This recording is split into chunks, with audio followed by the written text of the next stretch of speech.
Let's go.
Hello hello hello సోదరి సోదరులారా, hello hello. CPM ప్రకాశం జిల్లా 14వ మహాసభలు ఈరోజు రేపు ఎల్లుండి 3 రోజుల పాటు చెమకుర్తిపట్నంలో జరుగుతూ ఉన్నాయి. ఈరోజు ర్యాలీ బహిరంగ సభ కార్యక్రమం జరుగుతుంది. ర్యాలీలో వచ్చేసినటువంటి కామ్రేడ్స్ అందరూ కూడా కుర్చీలో కూర్చోవలసిందిగా విజ్ఞప్తి చేస్తూ ముందుగా కళాకారులు కొన్ని పాటలు పాడి వినిపిస్తారు. తర్వాత సభా కార్యక్రమం ఉంటుంది.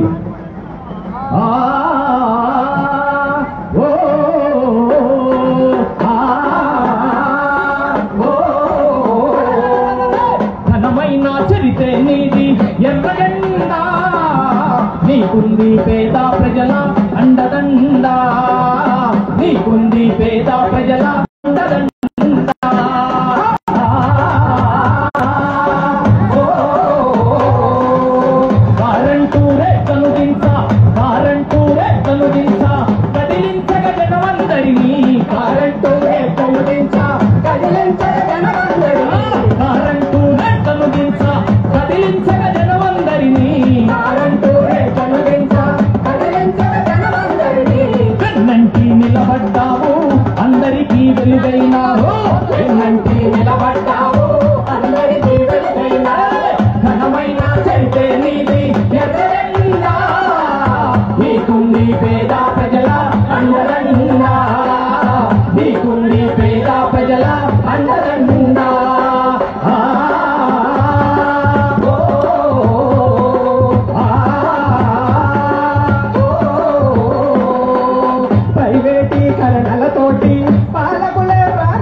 వ్యతిరేకంగా ఉద్యమాలు నడిపినవంట.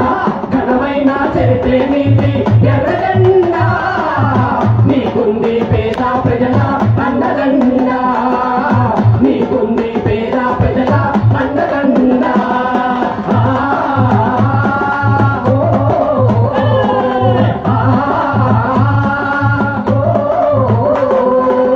చాకిరంతా చేసిన కానీ పొట్టనిందని ఆ రోజుల్లో, చాకిరంతా చేసిన కానీ పొట్టనిందని ఆ రోజుల్లో, తెలంగాణ ఉద్యమానికి తల్లివి నీవైనావంట, తెలంగాణ ఉద్యమానికి తల్లివి నీవైనావంట. ఘనమైన చరిత్రే నీది ఎర్రజెండా, నీకుంది పేద ప్రజల అండదండా, నీకుంది పేద ప్రజల అండదండా.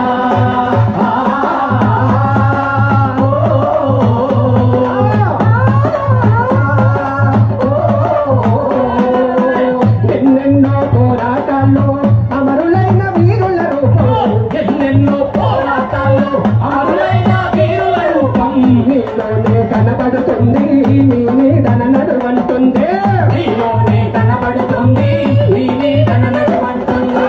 ఎన్నెన్నో పోరాటాల్లో అమరులైన వీరుల రూపం, ఎన్నెన్నో పోరాటాల్లో అమరులైన వీరుల రూపం, నీలోనే కనబడుతుంది నీ నీడన నడువంటుంది, నీలోనే కనబడుతుంది నీ నీడన నడువంటుంది.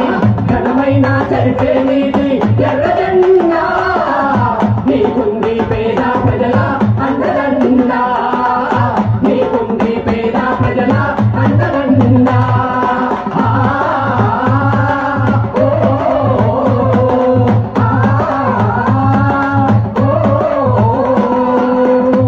మిత్రులారా, ఎర్ర ఎర్ర ఎర్ర జెండా వచ్చిందో ఎన్నో ఎన్నో ఎన్నో వేల వెలుగులు తెచ్చింది. హలో హలో హలో అరే, ఎర్ర ఎర్ర ఎర్ర ఎర్ర జెండా వచ్చిందో ఎన్నో ఎన్నో ఎన్నో వేల వెలుగులు తెచ్చిందో. ఎర్ర ఎర్ర ఎర్ర ఎర్ర జెండా వచ్చిందో ఎన్నో ఎన్నో ఎన్నో వేల వెలుగులు తెచ్చిందో. ఎర్ర ఎర్ర ఎర్ర ఎర్ర జెండా వచ్చిందో ఎన్నో ఎన్నో ఎన్నో వేల వెలుగులు తెచ్చిందో. చుట్టి పడవలి చుక్క మన ఆశల ఎర్ర ఎర్ర ఎర్ర ఎర్ర జెండా వచ్చిందో ఎన్నో ఎన్నో ఎన్నో వేల వెలుగులు తెచ్చిందో. చుట్టి పడవలి చుక్క మన ఆశ ఆశల వెలుగుల మొక్క చుట్టి కొడవలి చుక్క మన ఆశల వెలుగుల మొక్క చుట్టి కొడవలి చుక్క మన ఆశల వెలుగుల మొక్క చుట్టి కొడవలి చుక్క మన ఆశల వెలుగుల మొక్క ఎర్ర ఎర్ర ఎర్ర ఎర్ర జెండా వచ్చిందో ఎన్నో ఎన్నో ఎన్నో వేల వెలుగులు తెచ్చిందో ఎర్ర ఎర్ర ఎర్ర ఎర్ర జెండా వచ్చిందో ఎన్నో ఎన్నో ఎన్నో వేల వెలుగులు తెచ్చిందో ఎన్నో ఎన్నో ఎన్నో వేల వెలుగులు తెచ్చిందో కళ్ళబట్టుకే బ్రతికే కొల్ల గుండెలు పెంచింది కాయా కష్టం చేసే కోళ్లకు కాంతిని పంచింది కాయా కష్టం చేసే కోళ్లకు కాంతిని పంచింది పుల్లుకు దంతపు కాలములో నా నీటిని నిలిపింది పుల్లుకు దంతపు కాలములో నా నీటిని నిలిపింది మాయా మరణం లోకములో నా వంతిని సాగింది చుట్టి కొడవలి చుక్క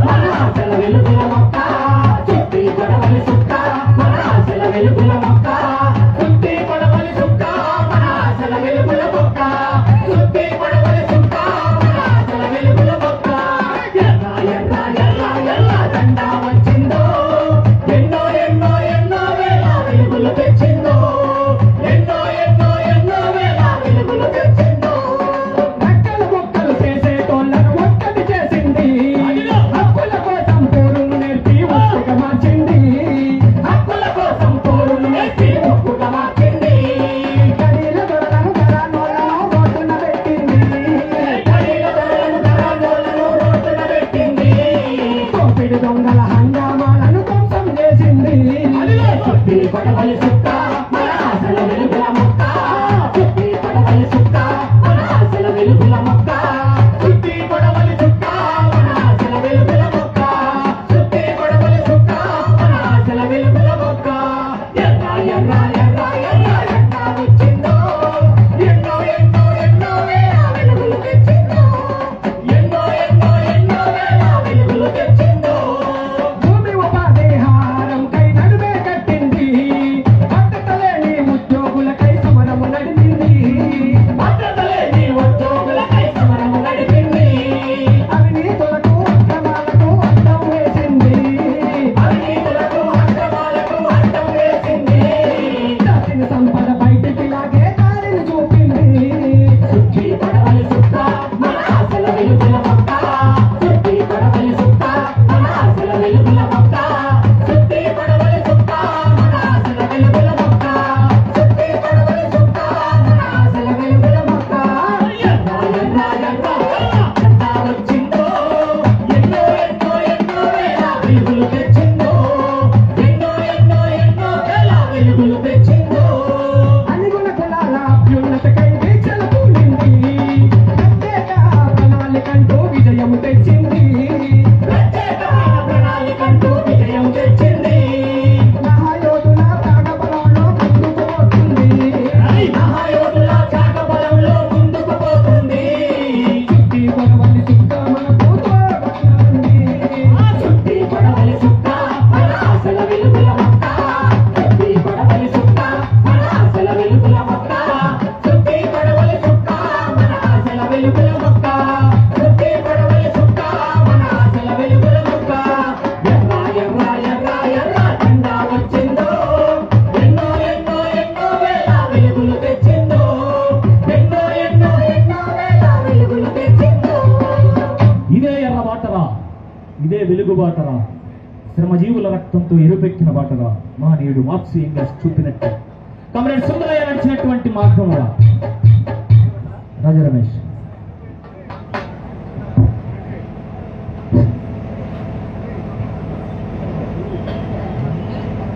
ఇదే ఎర్ర బాటరా ఇదే వెలుగు బాటరా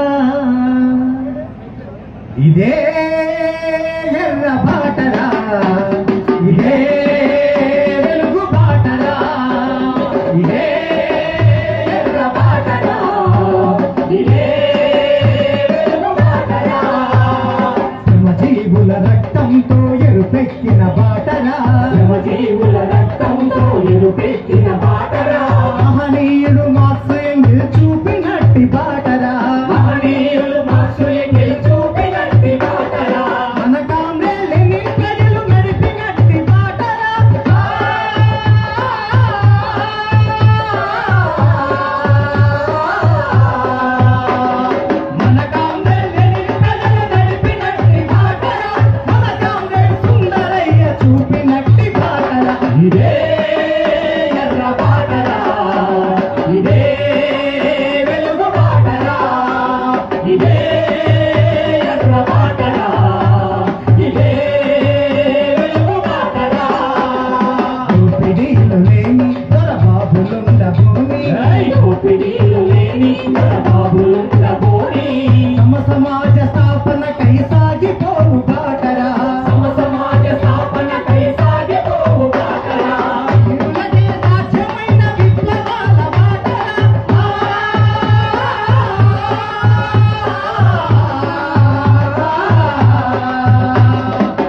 ఎగసింది త్యాగాల కొలిమిలో విప్లవమై ఎగసింది మానవాళి గుండెల్లో విప్లవమై ఎగసింది మానవాళి గుండెల్లో మార్క్సిజాన్ని ఓడించక ఎవరి తరం కాదురా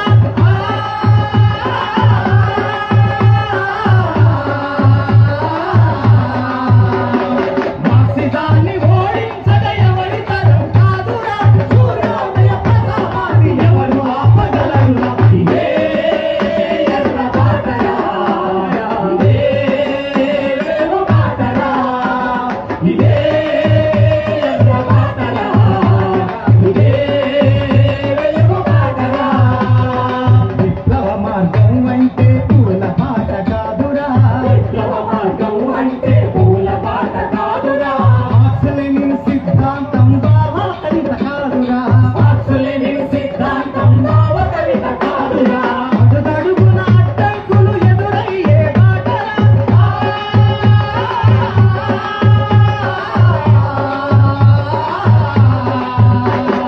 అడుగడుగున అడ్డంకులు ఎదురయ్యే బాటరా ఉద్యమాలు మైలురాళ్ళు నాటరా ఇదే ఎర్ర బాటరా ఇదే వెలుగు బాటరా ఇదే ఎర్ర బాటరా ఇదే వెలుగు బాటరా ఇదే ఎర్ర బాటరా ఇదే వెలుగు బాటరా అబ్బో భారత్ వెళ్ళిపోతా ఉంది మిత్రులారా ధరల మూత వచ్చి మన మీద పడతా ఉంది ఆ! ఓ పక్కన పరిశ్రమలన్నీ అమ్మేస్తా ఉన్నారు మరి మన పాలకులు ఏం చెప్తా ఉన్నారంటే అబ్బో భారత్ ఎలిగే పోతుందో నాయనా ఆంధ్రప్రదేశం అదిరే పోతుందో ఒరే నాయనా మన ఆంధ్రప్రదేశం అదిరే పోతుందో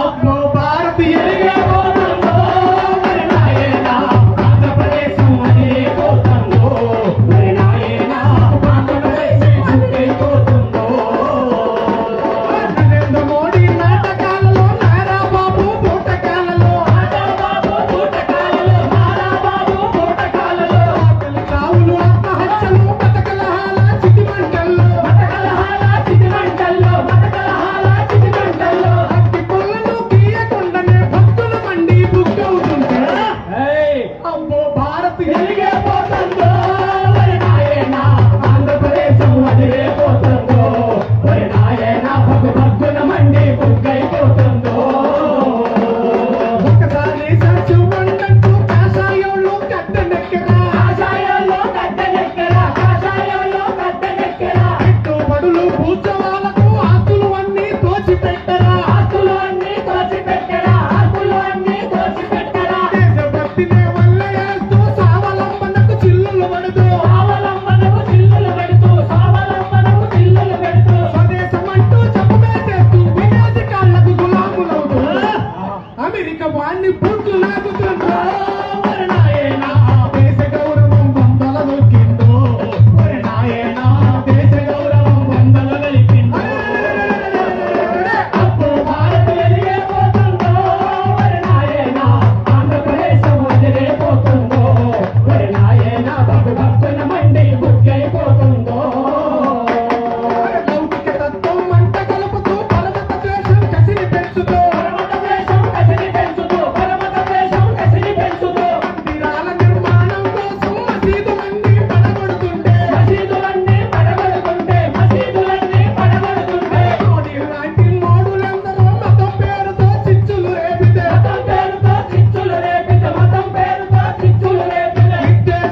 మొత్తము అక్కడే రగిలిందో ఓరి నాయనా తెలుగు పౌరుషం పక్కున మండిందో ఓరి నాయనా మన తెలుగు పౌరుషం పక్కున మండిందో తీరంతం చెయ్యక పత్తం పట్టిందో ఓరి నాయనా సుత్తి కొడవలి సుక్కై పొడిసిందో ఓరి నాయనా సుత్తి కొడవలి సుక్కై పొడిసిందో ఓరి నాయనా సుత్తి కొడవలి సుక్కై పొడిసిందో ఓరి నాయనా సుత్తి కొడవలి సుక్కై పొడిసిందో ఓరి నాయనా సుత్తి కొడవలి సుక్కై పొడిసిందో. వర్ధిల్లాలి భారత కమ్యూనిస్ట్ పార్టీ మార్క్సిస్ట్.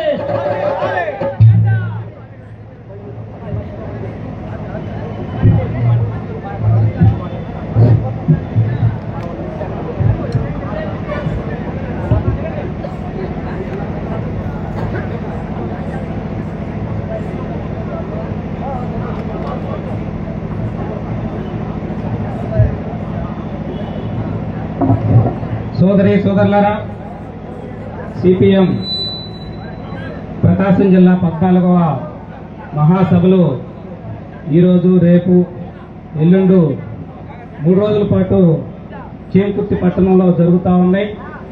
ఈ సందర్భంగా ఈరోజు ఏర్పాటు చేసినటువంటి బహిరంగ సభకి ఇచ్చేసినటువంటి జిల్లా నలుమూలల నుంచి వచ్చిన ప్రజానీకానికి, రాష్ట్ర నాయకత్వానికి మహాసభల సందర్భంగా స్వాగతం సుస్వాగతం తెలియజేస్తా ఉన్నాం.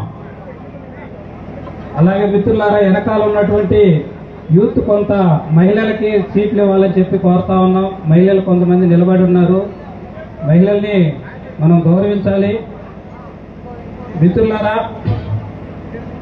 చీమకుర్తి అనగానే గెలాక్సీపురం, ఒకవైపు డబ్బు, రెండో వైపు కార్మిక వర్గ శ్రమ దోపిడీ కూడా అంతే విధంగా చీమకుర్తి పట్టణంలో ఉన్నది. గ్రానైట్ కార్మికులు నిరంతరం శ్రమ చేస్తూ తమ హక్కుల కోసం నిరంతరం పోరాడుతూ ఉన్నటువంటి పరిస్థితి వాళ్ళకి సిపిఎం అండగా నిలబడతా ఉంది. రెండో వైపు రైతాంగం కూడా తమ హక్కుల కోసం నిలబడతా ఉంది. గ్రానైట్ కార్మికులు, మున్సిపల్ కార్మికులు, అంగన్వాడీ, ముఠా వివిధ రంగాల కార్మిక వర్గం తమ హక్కుల కోసం పోరాడుతూ ఉంటే సిపిఎం ఎర్ర జెండా అండగా నిలబడతా ఉంది. వాళ్ళు చేసేటువంటి పోరాటాల్లో, నిర్బంధాల్లో ముందుండి నిలబడతా ఉంది. అట్లాగే రైతాంగం కూడా తమ హక్కుల కోసం పోరాడుతున్న సందర్భాల్లో కూడా సిపిఎం పార్టీ ముందుంటా ఉంది. కూలీలు వాళ్ళ సమస్యల మీద కూడా పోరాడుతున్నప్పుడు కూడా ఎర్ర జెండా అండగా నిలబడుతూ ఉంది. ఈ ప్రాంతంలో అనేకమైనటువంటి నిర్బంధాలు భూస్వాములైనా కానీ, పెత్తందారులైనా కానీ, అలాగే గ్రానైట్ యజమానులు ఈరోజు కోట్లకు పడగలెత్తినటువంటి వాళ్ళు కూడా ఉన్నారు. వీళ్ళకి వ్యతిరేకంగా కార్మిక వర్గాన్ని, రైతాంగాన్ని, కూలీల్ని కూడగట్టి ఎర్ర జెండా అండగా నిలబడుతూ ఉన్నటువంటి ప్రత్యేకమైనటువంటి పరిస్థితి ఇక్కడ ఉన్నది. ఈ సందర్భంగా జరుగుతున్నటువంటి మహాసభలో కార్మిక వర్గం, ప్రజలు, వివిధ వృత్తుల వారు, చిన్న వ్యాపారస్తులు అందరూ కూడా మహాసభలు జయప్రదం కావాలని తమ వంతు ఆర్థిక సహాయ సహకారాలు అందించారు. వాళ్ళందరికీ కూడా పేరు పేరు నా ప్రత్యేకమైనటువంటి ధన్యవాదాలు తెలియజేస్తా ఉన్నాం. ఈ సందర్భంగా జరుగుతున్న ఈ బహిరంగ సభకి సభా అధ్యక్షులుగా అనీఫ్ గారిని వేదిక మీదకి రావాల్సిందిగా సాదరంగా ఆహ్వానిస్తున్నాం.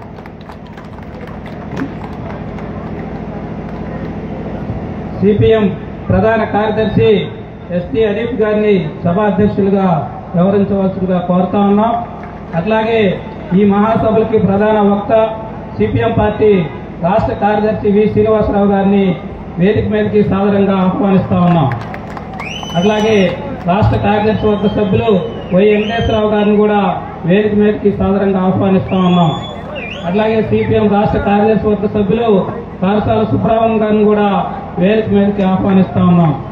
సిపిఎం రాష్ట్ర కమిటీ సభ్యులు కె ఉమామహేశ్వరరావు గారిని కూడా వేదిక మీదకి ఆహ్వానిస్తా ఉన్నాం. అలాగే సిపిఎం రాష్ట్ర కమిటీ సభ్యులు పునాటి ఆంజనేయ గారిని కూడా వేదిక మీదకి ఆహ్వానిస్తా ఉన్నాం. అలాగే సిపిఎం రాష్ట్ర కమిటీ నాయకులు కెఎస్ మాయావతి గారిని వేదిక మీదకి రావాల్సిందిగా సాధారణంగా ఆహ్వానిస్తున్నాం. అలాగే రాష్ట్ర నాయకులు జాలా అంజీ గారిని కూడా వేదిక మీదకి రావాల్సిందిగా కోరుతా ఉన్నాం. అట్లాగే వై సిటీ గారిని కూడా వేదిక మీదకి రావాల్సిందిగా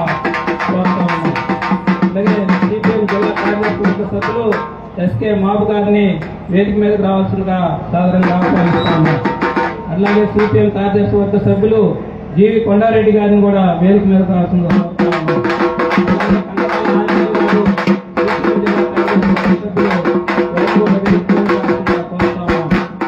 అలాగే చీకటి శ్రీనివాసరావు గారు సిపిఎం జిల్లా సభ్యులు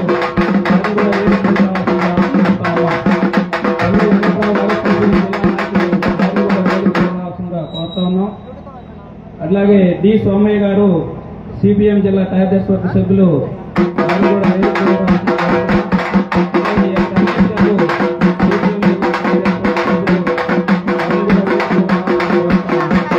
మల్లంపల్లి ఆంజనేయులు గారు వారిని కూడా వేదిక మీదకి రావాల్సిందిగా ఆహ్వానిస్తా ఉన్నాం. సిపిఎం జిల్లా కార్యదర్శి వారిని కూడా వేదిక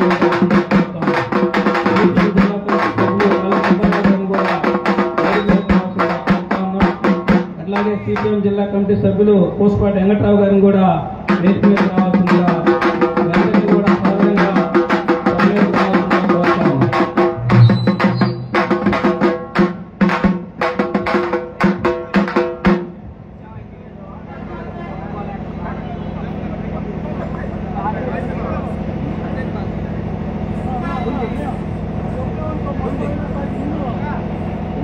సోదరులారా, ప్రకాశం జిల్లా నలుమూల నుంచి వచ్చినటువంటి సిపిఎం పార్టీ సభ్యులు, సానుభూతి పరులు, ప్రజానీకానికి, జీవపూర్తి గ్రామ పెద్దలకు అందరికీ ముందుగా ధన్యవాదాలు తెలియజేస్తా ఉన్నాం. వేదిక మీద ఉన్నటువంటి పెద్దలు సిపిఎం పార్టీ రాష్ట్ర కార్యదర్శి వి శ్రీనివాసరావు గారు, కార్యదర్శి వర్గ సభ్యులు రాష్ట్ర నాయకులు వై వెంకటేశ్వరరావు గారు, కార్యదర్శి వర్గ సభ్యులు కె కాసాల సుబ్బరామయ్య గారు, రాష్ట్ర కమిటీ సభ్యులు ఉమామహేశ్వరరావు గారు, రాష్ట్ర కమిటీ సభ్యులు కోనాటి ఆంజనేయులు గారు, వివిధ మన జిల్లా కార్యదర్శి వర్గ సభ్యులు, వివిధ మండలాల నుంచి వచ్చినటువంటి నాయకులు, జిల్లా కమిటీ సభ్యులందరికీ ముందుగా ధన్యవాదాలు తెలియజేస్తా ఉన్నాం. ఈరోజు సిపిఎం పార్టీ 14వ మహాసభలు గెలాస్కి నగరమైనటువంటి మన చీమకుర్తి పట్టణంలో ఈ రోజు నుంచి మొదలవుతా ఉన్నాయి. ఈ సందర్భంగా బహిరంగ సభ నిర్వహించుకుంటా ఉన్నాం. గొప్ప ర్యాలీ జరిగింది, అందరూ చూశారు. ఈ మహాసభలు జయప్రదం కావడం కోసం మొత్తం జిల్లా వ్యాప్తంగా అన్ని వర్గాల ప్రజలు ఈ యొక్క సభలను జయప్రదం చేయడం కోసం సహకరించారు. ముఖ్యంగా మనం చూస్తే ఈరోజు ఈ జిల్లాలో జరుగుతున్నటువంటి రాజకీయాలు, దేశ రాష్ట్ర రాజకీయాలకు సంబంధించినటువంటి అనేక అంశాలు ప్రభావితం చేస్తా ఉన్నాయి. ఈరోజు మనం మన జిల్లాలో ఈ వెనుకబడ్డటువంటి ప్రకాశం జిల్లాను అభివృద్ధి చేయాలని చెప్పి మనం ఎప్పటి నుంచో పోట్లాడుతూ ఉన్నాం. ఈ జిల్లా ఏర్పడినటువంటి 50 సంవత్సరాలు దాటినా ఎక్కడ వేసిన గొంగలి అక్కడే అన్నట్టుగా ఉంది. అందుకనే ఈ జిల్లాను వెనుకబడ్డ జిల్లాల జాబితాలో చేర్చాలని పెద్ద పోరాటం చేసి జైలుకు వెళ్ళడం జరిగింది. అట్లాగే ఈ జిల్లాకు నిధులు కావాలని చెప్పి 10,000 కోట్ల రూపాయలు కేటాయించాలని పోరాటం జరిగింది. ఆ పోరాట ఫలితంగా ఈరోజు ఈ యొక్క ప్రకాశం జిల్లాని వెనుకబడ్డ జిల్లాల జాబితాలో చేర్చడం అనేటువంటిది జరిగింది. కానీ నిధులు కేటాయించలేదు. అట్లాగే ఈ యొక్క జిల్లా అభివృద్ధి కోసం నీటి వనరుల యొక్క సౌకర్యం కల్పించాలనేటువంటి దాంతో వెలుగొండ ప్రాజెక్టు పూర్తి చేయాలని, అదే విధమైనటువంటి పద్ధతిలో ఈ జిల్లాలో ఇప్పటికే పెండింగ్ లో ఉన్నటువంటి ప్రాజెక్టులన్నీ కూడా సంగమేశ్వర గాని, గుళ్లకమ్మ గాని, అదే విధమైనటువంటి పద్ధతిలో పాలేటిపల్లి రిజర్వాయర్ గాని ఇవన్నీ కూడా పూర్తి చేయాలని చెప్పి పోట్లాడుతా ఉన్నాం. అట్లాగే రైతాంగానికి సంబంధించినటువంటి అనేక సమస్యలు, గిట్టుబాటు ధర సమస్య కానీ, అట్లాగే కరువు కాటకాలు వచ్చినప్పుడు రైతాంగాన్ని ఆదుకోవాలని కానీ, వ్యవసాయం దెబ్బతిన్నప్పుడు అధిక వర్షాలకు నష్టాలు వచ్చినప్పుడు రైతాంగం పక్షాన నిలబడి ఈరోజు సిపిఎం పోట్లాడుతూ ఉంది. అట్లాగే మొత్తం ఈ జిల్లాలో ఉన్నటువంటి దళితుల మీద, మహిళల మీద, రకరకాలైనటువంటి పద్ధతిలో దాడులు జరుగుతూ ఉంటే ఆ దాడులను అడ్డుకునే దానికోసంగా మొత్తం సిపిఎం పార్టీగా అండగా నిలబడి ఆ విధమైనటువంటి పద్ధతిలో వాళ్లకు రక్షణగా నిలబడడం అనేటువంటి జరుగుతూ ఉంది. ఈరోజు చూస్తున్నాం బీజేపీ అధికారానికి వచ్చిన తర్వాత మైనార్టీల మీద దళితుల మీద పెద్ద ఎత్తున దాడులు జరుగుతూ ఉన్నాయి. వీటిని అడ్డుకునేదానికి కావాల్సినటువంటి పద్ధతిలో మైనార్టీలకు దళితులకు అండగా నిలబడి ఆ విధంగా రక్షణ కల్పిస్తున్నటువంటి పరిస్థితి చూస్తా ఉన్నాం. కాబట్టి మొత్తం మనం చూస్తే కార్మిక వర్గంలో ఈ రోజు ఈ యొక్క బీజేపీ వచ్చిన తర్వాత యాజమాన్యాలకు అనుకూలమైనటువంటి చట్టాలు చేస్తూ కార్మిక వర్గాన్ని కాలరాస్తున్నటువంటి పరిస్థితి, వాళ్ళ హక్కుల్ని హరిస్తున్నటువంటి పరిస్థితి మనం చూస్తా ఉన్నాం. వీటికి వ్యతిరేకంగా జిల్లాలో పెద్ద ఎత్తున పోరాటాలు చేస్తా ఉన్నాం. మున్సిపాలిటీ కార్మికులు కానీ, అంగన్వాడీ కార్మికులు కానీ, లేకపోతే ఉన్నటువంటి గ్రానైట్ కార్మికులు కానీ, పలకలు కానీ, మొత్తం మార్కాపురం ప్రాంతంలో ఉన్నటువంటి పలకల పరిశ్రమ కానీ, ఇవన్నీ కూడా ఈ రోజు సంక్షోభంలో కూరుకుపోయి కార్మిక వర్గానికి నష్టం జరుగుతూ ఉంది. గ్రానైట్ లో మనం చూస్తే ప్రతిరోజు ప్రమాదాలు జరుగుతూ చాలా పెద్ద ఎత్తున కార్మిక వర్గం నష్టపోతున్నటువంటి పరిస్థితి, చట్టాలు అమలు జరగనటువంటి పరిస్థితి ఉంది. వీటి మీద పోట్లాడుతూ ఉన్నాం. వాళ్ళు పోరాడేటువంటి వాళ్లకు అండగా నిలబడతా ఉన్నాం. మనం చూస్తే మున్సిపాలిటీ కార్మికులు సమ్మె చేస్తే ఆ సమ్మె సంబంధించి పెద్ద ఎత్తున వాళ్ళు పోటీ కార్మికులను తీసుకొచ్చి సమ్మెను విచ్ఛిన్నం చేయాలని చూస్తే వాళ్ళకు అండగా నిలబడి ఆ విధంగా చేసినటువంటి పరిస్థితి ఉంది. కాబట్టి నిరంతరం గెలిచినటువంటి పార్టీ వాళ్ళ యొక్క ఆదాయాలు చూసుకునేదానికి వాళ్ళు ప్రయత్నం చేస్తున్నారు. ప్రజానీకం యొక్క సమస్యలు పక్కన పెట్టేస్తా ఉన్నారు. ఓడిపోయినటువంటి పార్టీ పట్టించుకోకుండా ప్రజల్ని గాలి వదిలేసి సమస్యలను పట్టించుకోకుండా వదిలేయడం అనేటువంటిది మనం చూస్తా ఉన్నాం.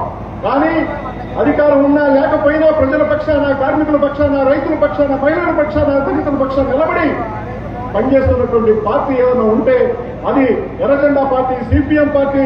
ఆ విధమైనటువంటి పద్ధతిలో ప్రజల పక్షాన నిరంతరం పోరాడుతుంది, నిలబడుతుంది అనేటువంటిది ఈ సందర్భంగా మేము చెప్పదలుచుకున్నాం. అందుకనే ఈ మహాసభల్లో అనేక విషయాల్ని చర్చించి భవిష్యత్తులో 3 సంవత్సరాల పాటు తీసుకోవాల్సినటువంటి కర్తవ్యాన్ని రూపొందించుకొని ఈ నగరం నుంచి ఆ విధమైనటువంటి స్ఫూర్తితోటి మొత్తం కూడా ఈ యొక్క జిల్లాలో జరుగుతున్నటువంటి అనేక పోరాటాల్లో మనం ముందుండి సాగాల్సినటువంటి అవసరం ఉంది, పోరాడాల్సినటువంటి అవసరం ఉంది. అటువంటి అంశాన్ని ఈ 3 రోజులు జరుగుతున్నటువంటి మహాసభలో చర్చించబోతున్నాం. కాబట్టి ఈ మహాసభలను జయప్రదం చేయాలని చెప్పి కోరుతూ ఈ యొక్క మహాసభను ఉద్దేశించి మన ప్రియతమ నాయకులు మన యొక్క ఈ యొక్క మహాసభలు సందేశం ఇవ్వడానికి వచ్చారు. ముఖ్య వక్త కమ్రేడ్ వి శ్రీనివాసరావు గారు, రాష్ట్ర కార్యదర్శి, వారిని ఉపన్యసించవలసిందిగా విజ్ఞప్తి చేస్తా ఉన్నాం.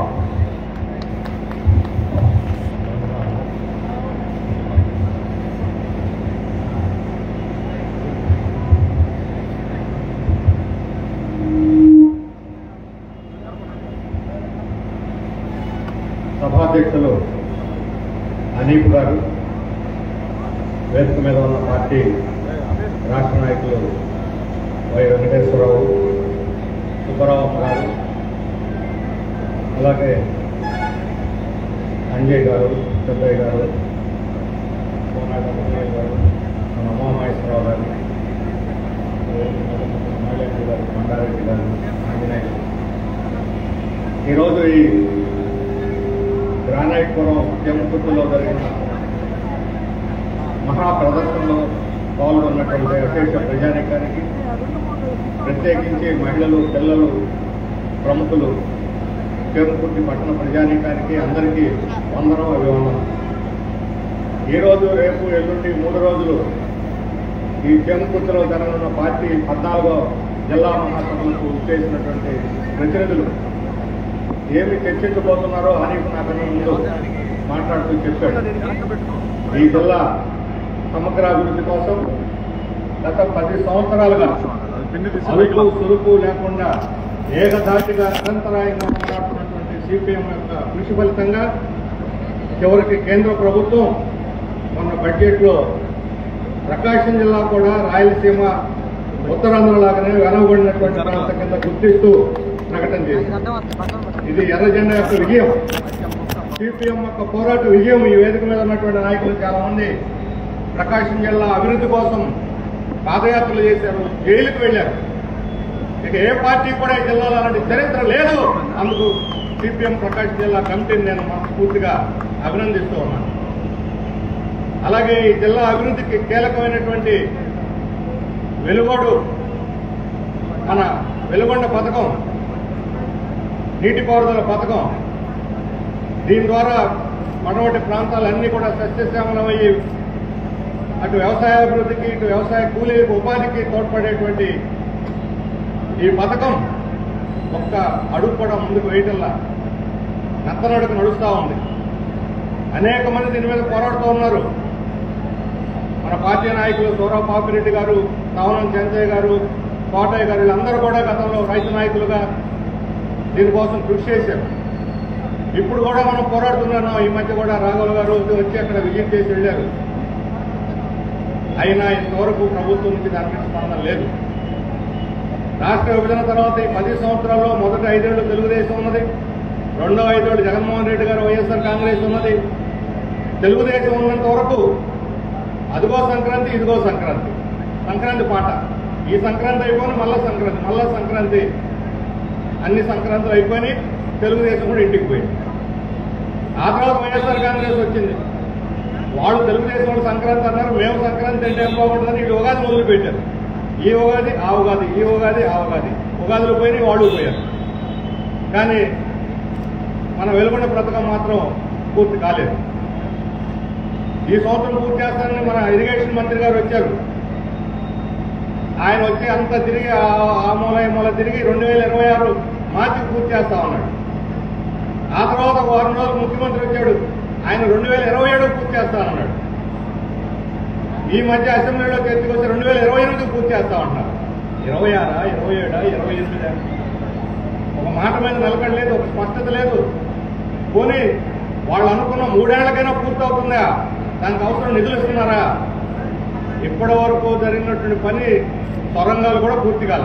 సొరంగాలు పూర్తి కాకుండా జగన్మోహన్ రెడ్డి అయితే హడావుడిగా సొరంగం పూర్తి అయిపోయినట్టు నీళ్లు వదిలినట్టు అంతా చేసేసాడు. నీళ్లు లేవు, సొరంగం లేదు. ఇప్పుడు వీళ్ళు వచ్చి మేము పూర్తి చేస్తామంటున్నారు. 4,000 కోట్ల రూపాయలు కావాలి అది పూర్తి కావాలంటే. అన్నిటికన్నా ముఖ్యమైనది 11 గ్రామాల ప్రజలకి పునరావాసం కల్పించాలి. వాళ్ళకి మళ్ళా R&R ప్యాకేజ్ ఇవ్వాలి, వాళ్ళని వేరే చోట్ల తరలించాలి.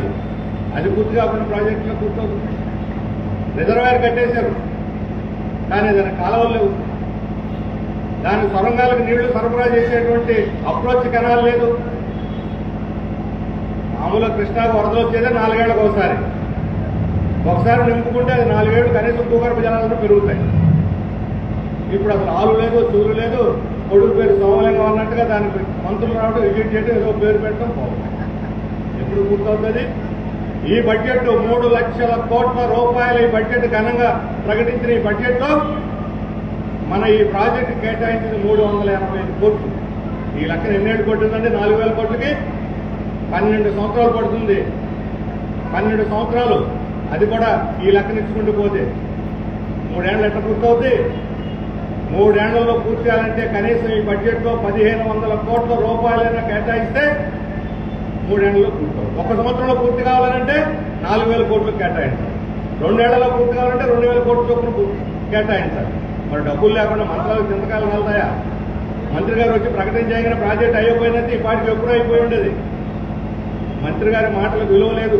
ప్రారంభించిన దాకా ఎర్ర జెండా వాళ్ళ వెంట పడుతూనే ఉంటుంది, దానికోసం పోరాటం సాగిస్తూనే ఉంటుందని చెప్పారు. వదలం, మిమ్మల్ని వదిలిపెట్టం. ఈ ప్రాజెక్టు పూర్తయిన దాకా ఈ ప్రకాశం జిల్లా వెనుకబడినటువంటి జిల్లాకి నిధులు కేటాయించాలి, వెలుగొండ ప్రాజెక్టు పూర్తి చేయాలి, ఇక్కడ చదువుకున్నటువంటి యువత యువకులకు ఉద్యోగాలు కల్పించాలి అనేటువంటి డిమాండ్ మీద మనం పోరాటం సాగిస్తున్నాం.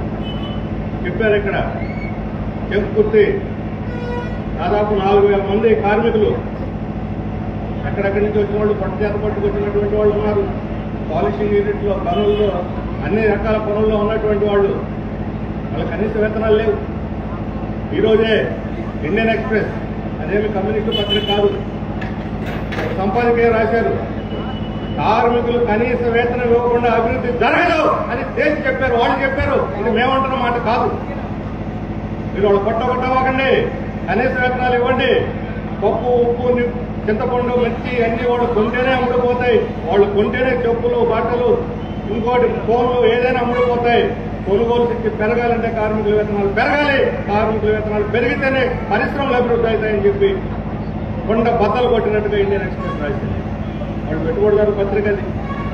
పెట్టుబడిదారు పత్రికలు కూడా రాస్తూ ఉన్నటువంటి సమస్యని ఈరోజు కేంద్ర రాష్ట్ర ప్రభుత్వం మూలన పడేసి ఒక భజన, మోడీ గారు భజన అందుకున్నారు. మాయల మరాఠీ మోడీ 10 ఏళ్ల మొదల చెప్పాలని చూసాం. మోడీ గారు మొదల చెప్పాలన అన్ని రంగాల్లో విఫలమైపోయారు. ఒక్క మాట అంటే ఒక్క మాట మీద నిలబడి అమలు జరిపినటువంటి పాపాన పోలేదు మోడీ. నేను అడుగుతున్నాను, బీజేపీ వాళ్ళైనా ఈరోజు ఆ బీజేపీ భుజాలెక్కి కూర్చున్నటువంటి ఎన్డీఏ, తెలుగుదేశం, జనసేన వాళ్ళైనా చెప్పాలి, ఈ 10 ఏళ్లలో మోడీ చేసినటువంటి ఏ ఒక్క వాగ్దానాన్ని అమలు జరిపాడా? మీరు గుండెల మీద చేసుకొని చెప్పండి అని చెప్పి నేను అడుగుతా ఉన్నాను. ఒక్కటంటే ఒక్కటి, రైతులకు రెట్టింపు ఆదాయం చేస్తా ఉన్నాడు. మహిళల అకౌంట్లో 15 లక్షలు వేస్తా ఉన్నారు. చదువుకున్న వాళ్ళకి ఉద్యోగం ఇస్తా ఉన్నారు. ఏదైనా ఒకటన్నా అమలు జరిగిందా? అవినీతిని నిర్మూలిస్తా ఉన్నారు. ప్రపంచంలోనే ప్రసిద్ధిగాంచినటువంటి అదానీ అవినీతి అమెరికాని కుదిపేస్తా ఉంది. ఈరోజు అదానీ అవినీతి ప్రపంచాన్ని కుదిపేస్తుంది, భారతదేశాన్ని కుదిపేస్తా ఉంది. భారతదేశం యొక్క ప్రతిష్టను అంతర్జాతీయంగా అమెరికా వీధుల్లో పరువు ప్రతిష్టలని తాకట్టు పెట్టినటువంటి అదానీ ఈ రోజు నంబర్ 1 దేశద్రోహి. అలాంటి అదానీ వాళ్ళకు భుజం కాస్తున్నటువంటి వాడు మోడీ. మోడీ అదానీ వేరు కాదు. మోడీ అదానీ కలిస్తే మోదాని. ఈరోజు దేశం మోదాని పరిపాలన నడుస్తుంది, అదానీ కాదు, మోడీ కాదు. ఇద్దరు కలిసి పరిపాలన సాగిస్తున్నారు. మంత్రులు లేరు, ఎంపీ లేరు, తెలుగుదేశం లేదు, జనసేన లేదు, వీళ్ళంతా డమ్మీలే. వాళ్ళిద్దరు చేసేది అదే. అందుకనే దేశంలో ఈరోజు విపరీతమైనటువంటి అసంతృప్తి. మన రాష్ట్రాన్ని ఈరోజు అదానీ వచ్చి కబ్జా చేస్తున్నాడు. మన పోర్టులు ఇక్కడే దగ్గరలో ఇప్పుడు రామాయపట్నం, పైన కృష్ణపట్నం ఉన్నది. ఒక తెలుగు ఆయన దానికి నిర్మించాడు, ఆయన నుంచి లాగేసుకున్నాడు. అదాని వచ్చి ఇస్తావా తస్తావా? అక్కడ మోడీ చెప్తాడు, ఇక్కడ జగన్మోహన్ రెడ్డి చేస్తాడు. బొంబాయి ఎయిర్పోర్టు మన రాష్ట్రంలో తెలుగువాడిది. ఇస్తావా లేకపోతే CBI case, IT case, ED case పెట్టాలా? ఇచ్చేసాడు, రాసేసాడు, అయిపోయింది. గంగవరం పోర్టు విశాఖపట్నం దగ్గర ప్రభుత్వాన్ని 11% ఉంది మన భూములు, విశాఖపట్నం స్టీల్ భూములు. ఇస్తావా తస్తావా? గంగవరం పోర్టు 100%, 100% వాటాలు అదాని పరం. నంద్యాల జిల్లా, అనంతపురం జిల్లా, కర్నూలు జిల్లా, అల్లూరు సీతారామరాజు జిల్లా, మన్యం, పార్వతీపురం జిల్లా, అన్ని జిల్లాల్లో పంపుడు స్టోరేజీ ఐడల్ ప్రాజెక్టు పేరుతోటి వేల ఎకరాలు, 45,000 ఎకరాలు pumped storage, solar project, wind project పేరుతోటి గ్రీన్ ఎనర్జీ అని చెప్పని ఈరోజు గ్రీన్ ఎనర్జీ గురించి రోజు ప్రధానమంత్రి అదే మాట్లాడతాడు, ముఖ్యమంత్రి అదే మాట్లాడతాడు. పొల్యూషన్ లేని గ్రీన్ ఎనర్జీ. ఏమిటి గ్రీన్ ఎనర్జీ? ఈ అదాని సోలార్ ప్లాంట్ తయారు చేసి కూర్చున్నాడు, అవి అమ్ముడు పోవటల్లా. అందుకని మన నెత్తి మీద రుద్ది అన్ని రాష్ట్రాల్లో ₹1.99 కరెంటు కొంటే మన రాష్ట్రానికి దయతోటి ₹2.49 రాబోయే 25 సంవత్సరాలు మన కరెంటు కొంటా ఉంటాయి. దగ్గర గ్యారంటీ లాభాలు. సోలార్ ఎక్కడి నుంచి వస్తుందండి? ఇప్పుడు కరెంటు తయారు చేయాలంటే మన బొగ్గు కావాలి, కొన్నిటికి అణు శక్తి కావాలి. కానీ సోలార్ ఎనర్జీ సూర్యరశ్మి నుండి చాలు. ఈ సూర్యరశ్మి ఎవడపు సొమ్ము?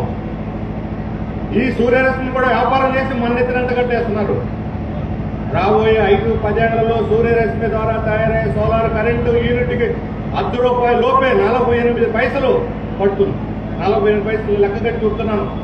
ఒక్కొక్క ఎకరా మీద సోలార్ ప్లాంట్ పెడితే, ప్యానల్స్ పెడితే ₹4 లక్షల అదానికి లాభం మిగులుతుంది. నెలకి ₹4 లక్షల ఈ కరెంట్ అమ్ముకోవటం వల్ల లాభం మిగులుతుంది. ఆ సోలార్ ప్యానల్స్ పెట్టినటువంటి రైతులకు ఇస్తున్నటువంటి పరిహారం ఎంత? సంవత్సరానికి 30,000. సంవత్సరానికి ₹30,000 రైతులకి పరిహారం ఇచ్చి నెలకి ₹4 లక్షల ఆ భూమి మీదనే సోలార్ ప్లాంట్ పెట్టి లాభం సంపాదిస్తున్నారంటే ఎంత కొల్లగొడుతున్నారో మనం ఆలోచించాలి. ఎందుకు కట్టాలని మనం ₹2.49 కరెంటు? ఇప్పుడు మీరు చూశారు, ఈ నెల బిల్లులు వాచిపోతున్నాయి. మరి మీరు అందరూ ఏమన్నా సంతోషంగా ఫీల్ అవుతున్నారేమో. చంద్రబాబు నాయుడు గారు ఏం చెప్పారు? మేము అధికారంలోకి వస్తే కరెంట్ ఛార్జీలు తగ్గిస్తాం కానీ పెంచామని చెప్పాడు. వచ్చి 6 నెలలు కాల. ఈ లోపల 2 సార్లు పెంచేశాడు. 16,000 కోట్ల రూపాయల భారం తెచ్చి మనం చేశాడు 20 సంవత్సరాల చరిత్రలో. ఈ 20 సంవత్సరాల చరిత్రలో ఎంత పెద్ద మొత్తం కరెంట్ ఛార్జీలు ఒక్కసారి ఎప్పుడు పెంచలేదు. ఇది అన్యాయం కాదా అని చెప్పి అడుగుతున్నాం. ఇచ్చిన మాట తప్పడం కాదు అడుగుతున్నాం. ఎవరి కోసం? అదాని కోసం. ఇదే అదాని జగన్మోహన్ రెడ్డి గారు ఉన్నప్పుడు ఒప్పందం చేసుకున్నాడు. అప్పుడు తెలుగుదేశం వాళ్ళు ఏమన్నారు?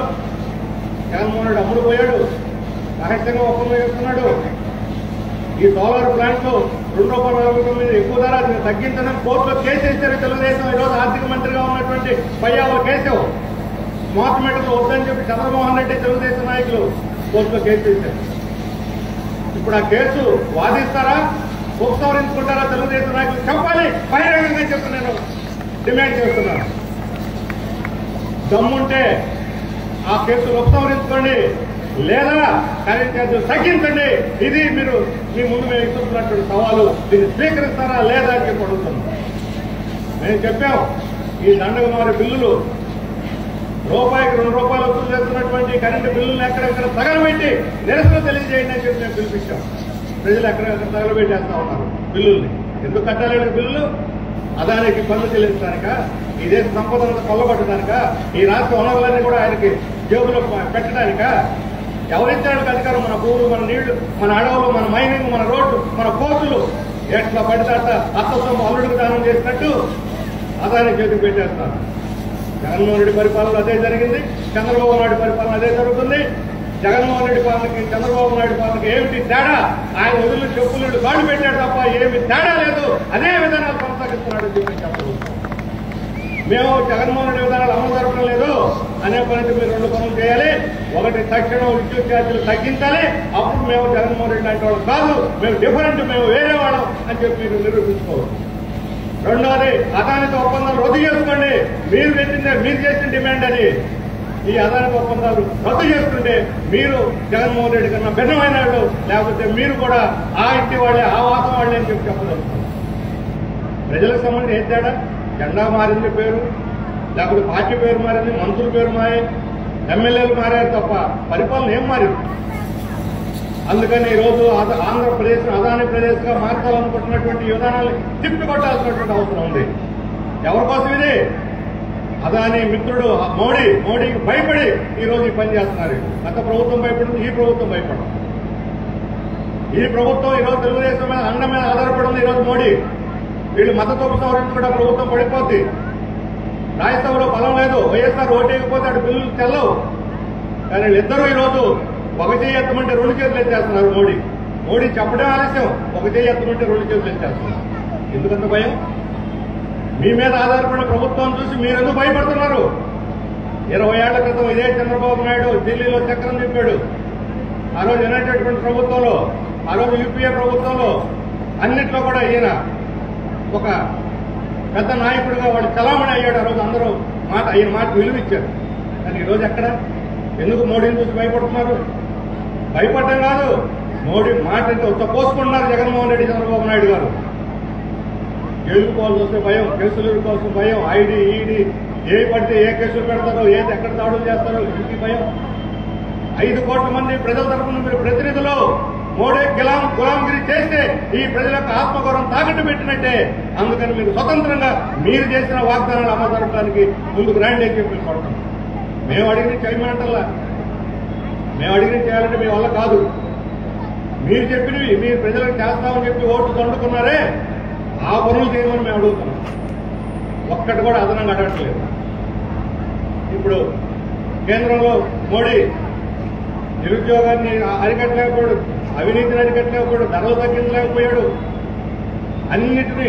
అన్నిట్లో విఫలమై ప్రజల్లో వ్యతిరేకత వస్తుంటే ఇప్పుడు ఇదన్నిటినీ మర్చిపోవాలని చెప్పని మతాన్ని ముందుకు తీసుకొస్తున్నారు. మతం అంటే ఎక్కడండి? ఎవరు మతం ఆడుకుంటుంది, ఎవరు దేవుడు ఆడుకుంటారు, ఎవరు పూజలు ఆడుకుంటారు. ఒక సీజన్లో అయ్యప్ప వస్తాడు, ఒక సీజన్లో సాయిబాబా వస్తాడు, ఒక సీజన్ వెంకటేశ్వరం వస్తాడు, ఒకసారి అల్లా రావచ్చు, ఒకసారి యేసుక్రీస్తు రావచ్చు. అన్ని పండుగలు ప్రజలందరూ ఎవరు తోచిన వాళ్ళు చేసుకుంటారు. నువ్వు చెప్పేది ఎవరు ఏ దేవుడు పూజించాలో, ఎవరే మతాన్ని అనుసరించాలో మీరు చెప్తారా? ఈరోజు బీజేపీ వాళ్ళు బీజేపీకి తాళం వేస్తూ పవన్ కళ్యాణ్ గారు మన కాకినాడ వెళ్ళాడు. సీజ్ ద షిప్ అన్నాడు. ఈ బియ్యానంతా తీసుకుపోతున్నారు, స్మగ్లింగ్ చేసి సీజ్ ద షిప్ అన్నాడు. ఆ షిప్ సీజ్ చేయడానికి అక్కడ డైరెక్టర్ లేడు, ప్రొడ్యూసర్ లేడు. డైరెక్టర్ ప్రొడ్యూసర్ అంటే సీజ్ చేస్తారు. సినిమాలు ఎంతసేపు సీజ్ చేయడం. ఇప్పుడు ఆ షిప్ ఎక్కడుంది పవన్ కళ్యాణ్ గారు? బియ్యం దొంగ రవాణా చేస్తున్న షిప్ ఎక్కడుందో చెప్పండి మీరు. అవమానం కదా పవన్ కళ్యాణ్కి. ఏ సినిమానా? ఒక్క నరేష్ 4 రోజు బియ్యం ఏ పేపర్లు ఇస్తూ బియ్యం రవాణా దొంగ రవాణా. మరి దొంగ రవాణా 4 రోజులుగా మీరు మాట్లాడుతున్నారే, ఒక్క నరేష్ చేయలేదే, ఒకరి మీద కేసు పెట్టలేదే? ఏమయ్యాయి ఇవన్నీ? మీరు పట్టుకున్న మీ మంత్రి మనోహర్ పోయి పట్టుకున్న బియ్యం కూడా ఈరోజు ఎక్కడ అడ్రస్ లేవు. 6 నెలల క్రితం విశాఖ షిప్లో డ్రగ్స్ వస్తున్నాయని ఢిల్లీ నుంచి దిగారు సిబిఐ మోడీ మనుషులు. ఆ డ్రగ్స్ ఉన్నాయని చెప్పి సీజ్ చేసేశారు మొత్తం గోడా ఉంది. 6 నెలల తర్వాత దొంగలు పడ్డ 6 నెలలు కుక్కలు మరిగినట్టు ఇప్పుడు అసలు అక్కడ డ్రగ్స్ లేవని చెబుతున్నారు. ఏమైంది? మాయమైపోయా? మోడీ మాయ అంటే ఇదే. 6 నెలల క్రితం ఉన్న డ్రగ్స్ ఈ రాష్ట్రానికి కుప్పలు దప్పలు దిగి యువతని నిద్ర మత్తులో ముంచుతున్నటువంటి డ్రగ్స్ తెచ్చినటువంటి షిప్ ఏమైంది? ఆ గోడౌన్ ఏమైంది? ఆ డ్రగ్స్ ఏమయ్యాయి? దీనికి సిబిఐ సమాధానం చెబుతుందా, లేదంటే మోడీ సమాధానం చెబుతాడా? అంటే ఏమైనా తెర వెనక ఏదో జరిగింది, భాగవతం మాయ జరిగింది, చేతులు మారి ఉంటాయి, కోట్లు దాన్ని వదిలేశారు. ఇప్పుడు ఏమి లేవని క్లీన్ చిట్ ఇచ్చారు. అందుకని ఎలాంటి మొదనష్ట పరిపాలనని ప్రజలు మర్చిపోవాలి, దీన్ని తలుసుకోకూడదని చెప్పని ఈరోజు మతాన్ని మత్తులో తల్లి జనాన్ని తప్పుదారి పట్టిస్తున్నారు. పవన్ కళ్యాణ్ అంటున్నాడు బంగ్లాదేశ్లో హిందువులకు అన్యాయం జరుగుతున్నాడు. ఈ రోజు గుర్తొచ్చిందా బంగ్లాదేశ్ హిందువులు నీకు? అక్కడ మైనార్టీలుగా ఉన్న హిందువుల మీద జరుగుతున్న దాడులు అందరికన్నా ముందు ఖండించింది బంగ్లాదేశ్ ఉన్న కమ్యూనిస్ట్ పార్టీ ఖండించింది. ఈ దేశంలో సిపిఎం ఖండించింది. మీరు కాదని చెప్పగలని అడుగుతుంది. కానీ ఈ దేశంలో ఉన్న హిందువుల పరిస్థితి ఏమిటి? ఇక్కడున్న భారతీయుల సంగతి ఏమిటి? ప్రతిరోజు దాడులు గురవుతున్నారు. మణిపూర్ కనపడలేదా మీకు? 100 మంది దారుణంగా హత్య గావించబడుతున్నారే. ఆడవాళ్ళని చీరలు బట్టలు నగ్నంగా ఊరేగిస్తున్నారే. చిన్న పిల్లల్ని చంపేస్తున్నారే. అక్కడ తెగల పేరుతో ఆదివాసుల్ని నరకం చూపిస్తున్నారే. మరి ఆ మణిపూర్ మీకు గుర్తురాదా? మోడీ ఒక్క మాట అంటే ఒక్క మాట కొత్త భగవాన్లా కూర్చుంటాడు పార్లమెంట్లో. మణిపూర్ గురించి అసలు మాట్లాడు, నోరెత్తడు, తాళం వేసుకుని కూర్చొని ఉన్నాడు. ఎందుకు మాట్లాడు? అదాని గురించి మాట్లాడు, మణిపూర్ గురించి మాట్లాడు. మరి వాళ్ళ మనుషులు కదా, భారతీయులు కదా, హిందువులు కదా, వాళ్ళకి ప్రాణాలు లేవా? వాటి ప్రాణాలకు విలువ లేదని అడుగుతున్నాను. ఈ దేశంలో ప్రజలు మానవ ప్రాణాలకు విలువ ఇవ్వనట్టు మీరు ఎక్కడో బంగ్లాదేశ్ గురించి మాట్లాడుతున్నారు. మళ్ళా పాలస్తీనా గురించి మాట్లాడరు. అక్కడ ప్రజలు మానవానికి గురవుతున్నారు. దాని గురించి మాట్లాడు. మతం పేరు మత్తు తల్లి జనాన్ని మభ్యపెట్టి మాయ చేసి ఎన్నికల్లో గెలవాలనేటువంటి కుట్రబుద్ధి తప్ప ప్రజలకు మేలు చేయాలనేటువంటి ఆలోచన ఎక్కడ కూడా లేదు వీళ్ళకి. ఇప్పుడు కొత్తగా నిన్న ఒక కొత్త రాగం ప్రారంభించారు. జమిలీ ఎన్నికలంట. జమిలీ ఎన్నికలు అసెంబ్లీ పార్లమెంట్ అన్ని ఒకేసారి జరుగుతాయి. ఎవరిని ఉద్ధరించడానికి జమిలీ ఎన్నికలు? కార్పొరేట్లను ఉద్ధరించడానికి తీసుకొస్తున్నారు. వాళ్ళు అంటున్నారు ఇంతకుముందు అసెంబ్లీ 1 సంవత్సరం, పార్లమెంట్ 1 సంవత్సరం, లోకల్ బాడీ 1 సంవత్సరం, కోఆపరేటివ్ 1 సంవత్సరం, నీటి సంఘాలు ఎన్ని ఎందుకయా? ఒకసారి చేసే డబ్బులు ఇచ్చేస్తాం. 2 సంవత్సరం మేము ఎక్కడిస్తాం డబ్బులు? మా దగ్గర నష్టాలు ఉన్నాం. మేము లక్షల కోట్లు మీకు మేము ఇస్తున్నాం కదా. అందుకే అన్ని ఒకసారి చేయండి, ఒకేసారి ఇస్తాం డబ్బులని కార్పొరేట్లు పెట్టిన ప్రతిపాదన. జనం ఏమనుకుంటున్నారు? మీరు ఎట్లా ఉద్యోగాలు ఎవరు, ఎట్లా ధరలు తగ్గించరు. 2 సంవత్సరం ఏదో ఒక ఎన్నికలు వస్తే ట్రాన్స్పోర్ట్ వాళ్ళు, ఈ మైకులు వాళ్ళు, వేసేవాళ్ళు, వాహనాలు ఉన్నవాళ్ళు, ఆటో వాళ్ళు, లేకపోతే ప్రింటర్లు, ఈ ఫ్లెక్సీలు వేసేవాళ్ళు, వీళ్ళందరికన్నా పని దొరుకుతుంది. అది అన్నిటికన్నా మీకు జెండా మోసుకుపోతే 300 500 కూలీ ఇస్తారు, బిర్యానీ పట్టలు ఇస్తారు, ఒక బాటిల్ ఇస్తారు. ఒక 4 రోజులు 2 నెలలు నడిచిపోతే కనీసం మిగతా రోజులు ఎట్లాగో ఆకలితో కావాల్సింది 2 నెలలను బతుకుదాం అనుకుంటున్నారు జనం. అది జనం సమస్య కాదు. ఇది కార్పొరేట్ లాభం చేయడానికి, వాళ్ళ లాభాలను మిగిల్చడానికి, దొంగ డబ్బు మిగిల్చుకోవటానికి. ఇదే జమిలీ ఎన్నికల అమల్లోకి వస్తే ఈ ప్రజాస్వామ్యం కూని అయిపోతుంది. ప్రజాస్వామ్యం కూని కాదు, దేశం కూడా బలహీనపడిపోద్ది. మన రాష్ట్రాల యొక్క దేశం, వివిధ భాషలు, వివిధ సంస్కృతి, వివిధ మతాలు, వివిధ కులాలు, వివిధ రకాల సంస్కృతులు ఉన్నటువంటి దేశం మంది, వైవిధ్యభరితమైన దేశం. ఈ దేశంలో ఏ రాష్ట్రానికి రాష్ట్రం అసెంబ్లీ ఎన్నికలు జరుగుతాయి, దేశంతో వస్తారు. వీళ్ళందరూ ఖర్చు డబ్బులు మిగులుతాయని. డబ్బులు మిగలవు, డబ్బులు ఖర్చు అవుతుంది. ఈ రోజు ఉన్నటువంటి ఓటింగ్ మిషన్లు రేపు జమిలి ఎన్నికలు జరిగితే ఇప్పుడున్న ఓటింగ్ మిషన్లు చాలు, వీటిని రెట్టింపు ఉత్పత్తి చేయాలి. ఖర్చు కదా. ఇప్పుడు ఒకసారి ఒక రాష్ట్రంలో అసెంబ్లీ ఎన్నికలు జరుగుతాయి పార్లమెంట్ తోటి, రేపు ఆ ప్రభుత్వం కూలిపోద్ది, మహారాష్ట్రలో కూలిపోయినట్టు లేకపోతే ఇంకో రాష్ట్రంలో కూలిపోయినట్టు మధ్యలో కూలిపోద్ది అనుకోండి. మళ్ళా ఎన్నికలు పెడితే అది 5 ఏళ్ళు ఉండదు, 2 ఏళ్ళే ఉంటుంది, లేదా 3 ఏళ్ళు ఉంటుంది. మళ్ళా 2-3 ఏళ్ళ తర్వాత మళ్ళా ఎన్నికలు. అంటే ఒకే అసెంబ్లీకి 2 సార్లు ఎన్నికలు పెట్టాలి, మధ్యలో కూలిపోతుంది. అప్పుడు ఖర్చు పెరగదా? అందుకని ఖర్చు పెరుగుద్ది, తగ్గించడానికి జమిలి ఎన్నికలు పెడతాను. అబద్ధం, మోసం, ఇది దండగమారి వాదన. ఈ దేశాన్ని బలహీనపరచడానికి, ఈ దేశ ప్రజాస్వామ్యాన్ని కూరీ చేసి నియంతృత్వాన్ని, మోడీ నియంతృత్వాన్ని అధ్యక్షతర పరిపాలన తెచ్చి మన నెత్తి మీద రుద్దడానికి ఈరోజు జమిలి ఎన్నికలు చేస్తున్నారు. ఇదే జరిగితే రేపు తెలుగుదేశం ఉండదు, వైఎస్ఆర్ ఉండదు, జనసేన ఉండదు అవడం తెలియదు. ఎందుకంటే బీజేపీలో కలిపేస్తారని చెప్పి ఆల్రెడీ ప్రచారం జరుగుతా ఉంది. కానీ 2 పెద్ద ప్రాంతీయ పార్టీలు, ఈ 2 ప్రాంతీయ పార్టీలకు ఉనికే కోల్పోతారని జమిలి ఎన్నికలు వస్తే మిమ్మల్ని పట్టించుకోవడం ఉండదు, మీ అవసరం కూడా ఉండదు అసలు. కానీ వాళ్ళేమో మోడీ పల్లకి మొత్తం ఉన్నారు జమిలి ఎన్నికలు. జమిలి ఎన్నికల వల్ల నష్టపోయిన రాష్ట్రాలు, ప్రాంతీయ పార్టీలు, ప్రజాస్వామ్యం. ఇది గుర్తుపెట్టుకోమని చెప్పిన వాళ్ళు కోరుతా ఉన్నారు. ఇప్పటికైనా సరే పార్లమెంట్ లో మీరు ఆ మద్దతును ఉపసంహరించుకోండి, జమిలి ఎన్నికల బిల్లుకి ఇచ్చే మద్దతును ఉపసంహరించుకోండి, తిప్పికొట్టండి. జమిలి ఎన్నికల బిల్లు రేపు పార్లమెంట్ లో రాబోతున్నది, కేబినెట్ ఆమోదించింది.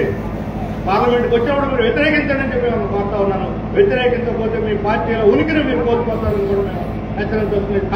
రాసి పెట్టుకోండి కావాలంటే మేము చెప్పినటువంటి మాటలు మీరు. అలాగే మన రాష్ట్రంలో ఈరోజు మనం ఇక్కడ సభ జరుపుతున్నాం.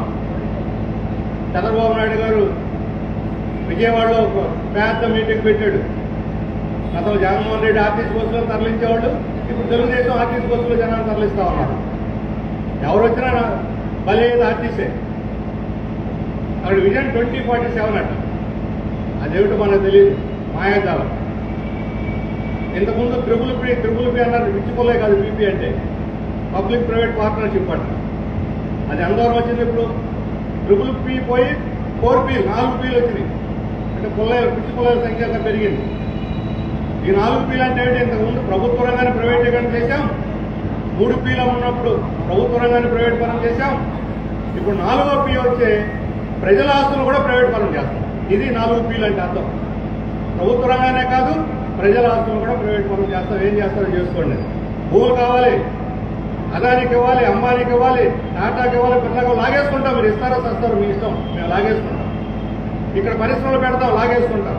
నేను అడుగుతున్నాను, ఈ 10 ఏళ్లలో మన రాష్ట్రంలో రైతుల నుంచి బలవంతంగా 2.5 లక్షల రూపాయలు న్యాయమని పరిహారం ఇవ్వకుండా, 2013 చట్టాన్ని అమలు చేయకుండా, ఇష్టానుసారం అక్రమంగా బలవంతంగా భూములు లాక్కొని కార్పొరేట్లకు అప్పచెప్పారు. ఎక్కడైనా సరే ఒక్కటంటే ఒక పరిశ్రమ పెట్టారా? ఒక్కళ్ళకంటే ఒకళ్ళకి ఉద్యోగం ఇచ్చారా? చెప్పండి. మీరు దీన్ని ఇప్పుడు సమాధానం చెప్పడుతున్నారు. ఎక్కడ పరిశ్రమ పెట్టలేదు, ఉద్యోగాలు ఇవ్వలేదు, భూములు తీసుకుపోయి బ్యాంకులు తాకట్టు పెట్టారు. ఆ బ్యాంకుల్ని డబ్బులు కట్టకుండా ఎగ్గొట్టి దివాళా ఎత్తించేశారు. మళ్ళా కొత్త అప్పులకి ఎక్కబడుతున్నారు. రైతులు మాత్రం భూములు పోయి, వ్యవసాయం పోయింది, పరిశ్రమలే, ఉద్యోగాలు. ఇది సాధించే అభివృద్ధి. విజన్ 2047 సంస్కరణలు అంటున్నారు. చంద్రబాబు నాయుడు గారు అన్నారు, విద్యుత్ సంస్కరణలు, పవర్ రిఫార్మ్స్ తెచ్చి నా పవర్ పోగొట్టుకున్నాను, కానీ నేను దాన్ని కట్టుబడే ఉన్నాను అంటారు. ఏమిటి పవర్ రిఫార్మ్స్, విద్యుత్ సంస్కరణలు? రాజస్థాన్లో విద్యుత్ తయారు చేస్తే ఆంధ్రప్రదేశ్ సరఫరా చేయటమా విద్యుత్ సంస్కరణ? లేకపోతే అదానికి అక్రమం కట్టబెట్టడమా? వద్దన్న స్మార్ట్ మీటర్లు తెచ్చి రుద్దటమా?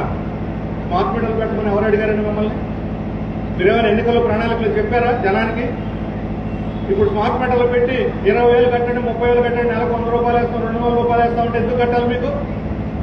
ఎన్నికలకు ముందు లోకేష్ ఏం చెప్పాడు? ఊరూరు తిరిగి యువగళం పాదయాత్రను పెట్టి ఈ స్మార్ట్ మీటర్లు ధ్వంసం చేయండి, పగలగొట్టండి అని పిలిపించాడు. ఇంకా మేమేవోలా మాట, వాటిని తీసేయండి, వాటిని పెట్టొద్దని అడ్డం పడ్డాం. పెట్టకుండా చేస్తాడు వాడు అడ్డుకున్నాం, కానీ ధ్వంసం చేయాలి. ఎక్కడ వీళ్ళు ధ్వంసం చేయమని పిలిపించారు. మరి ధ్వంసం చేయమని చెప్పిన స్మార్ట్ మీటర్లు మళ్ళీ తెచ్చి వాళ్లే బిగిస్తున్నారు. ఏమిటి నేను అనుకున్న మతలబు? ఆ రోజు వద్దన్నారు, ధ్వంసం చేయమన్నారు. ఈ రోజు మళ్ళీ అవే ఎంత ముద్దైంది మీకు, అవే ఎంత మంచి అయింది. అంటే జనాన్ని దోచి అదానికి అమ్మానికి పెట్టడానికి అని అడుగుతున్నారు. అందుకని ఇచ్చిన మాట మీద వాడికి నిలకడలేదు. అడిగేది ఒకటి, అడిగింది ఒకటి, చెప్పేది ఒకటి, చేస్తున్నారు మరొకటి. సూపర్ 6 మేము అనుకున్నాం సూపర్ 6 మీద పెడతాడేమో ఏమన్నా సభ అని. సూపర్ 6 6 నెలలు అయిపోయిన ఇంతవరకు దానికి గొడవే లేదు, మాట్లాడే లేదు. ఆడవాళ్ళు ఉన్నారు, మహిళలు ఉచిత బస్సు ఎక్కేయచ్చు, ఎప్పుడప్పుడు వస్తే ఆర్టీసీ బస్సు ఎక్కేద్దామని ఎదురు చూస్తున్నారు బాబు. తెలంగాణలో ఎక్కించారు, ఇక్కడ కూడా ఎక్కిస్తారండి. చంద్రబాబు నాయుడు గారు ఉచిత బస్సు గురించి మాట్లాడాలా, సీ ప్లేన్ గురించి మాట్లాడుతున్నాడు. నీళ్లలో గాలి ఎగిరే విమానం ఉంది ఎక్కడనే అంటున్నాడు. నిరుద్యోగులు మాకు డిఎస్సీ పెడతారు, అన్నింటికన్నా ఫస్ట్ అధికారంలో రావడంతో మొదటి సంతకం మెగా డిఎస్సీ మీద పెట్టారు. 6 నెలలు అయిపోయింది, ఆ ఫైల్ ఎక్కడేసి అక్కడే ఉంది. నువ్వు చేసిన మొదటి ఫైల్లో మొదటి సంతకానికే విలువ లేదు 6 నెలలు. ఇక మీ పరిపాలన ఎంత బాగవుతుందో ఎలా ఉందో చెప్పవచ్చు. దీన్ని బట్టి ఇదేనా సమర్థవంతమైన ప్రభుత్వం?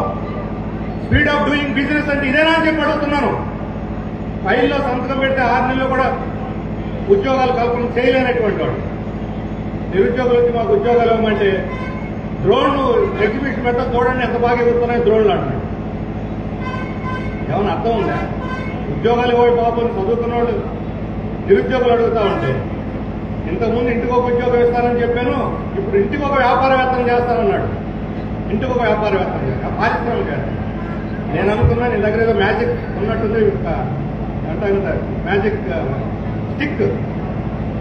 స్టిక్ ఏమైనా ఉందేమో ట్రైతే అనగానే పారిశ్రామికవేత్తలు ఉన్న పారిశ్రామికవేత్తలు దేవాలయ శాస్త్రాలు ప్రపంచం సంక్షోభం అన్న సరుకులు అమ్ముడుపోక మా టీవీ తీసుకోండి, మా వాషింగ్ మిషన్ తీసుకోండి, ఇప్పుడు డబ్బులు కట్టబాకండి, 3 నెలల తర్వాత కట్టండి, నెలకు 10 రూపాయలు కట్టండి, లేదా 6 నెలల పాటు కట్టండి, ఈఎంఐలు కట్టండి, 20% డిస్కౌంట్ 30% డిస్కౌంట్ అమ్ముకోలేక ఫస్ట్ డిస్కౌంట్ ఇచ్చి వాడు వస్తూ ఉంటే నిలవలతోటి అమ్ముడుపోక కొత్తగా పారిశ్రామిక కోసం వస్తారండి. నేను ఎక్కడ ఏంటో మ్యాజిక్ స్టిక్ అనుకుంటే ఒక్క మాటతో మొత్తం మార్చేశారు. డ్వాక్రా గ్రూపులన్నింటినీ ఈ ఎంఎస్ఎంఈ కింద మార్చేస్తారు. అంటే చిన్న మధ్యతర పరిశ్రమల కింద గుర్తిస్తాడు. అంటే డ్వాక్రా గ్రూప్ లో ఉన్న ప్రతి సభ్యురాలు ఒక పారిశ్రామికవేత్తే. ఎంఎస్ఎంఈ కింద మార్చేయని అందరూ పారిశ్రామికవేత్తలు అయిపోయినట్టు లెక్క. ఇది మ్యాజిక్. ఇలాంటి మ్యాజిక్ల ద్వారా మీరు పరిపాలన చేసేది.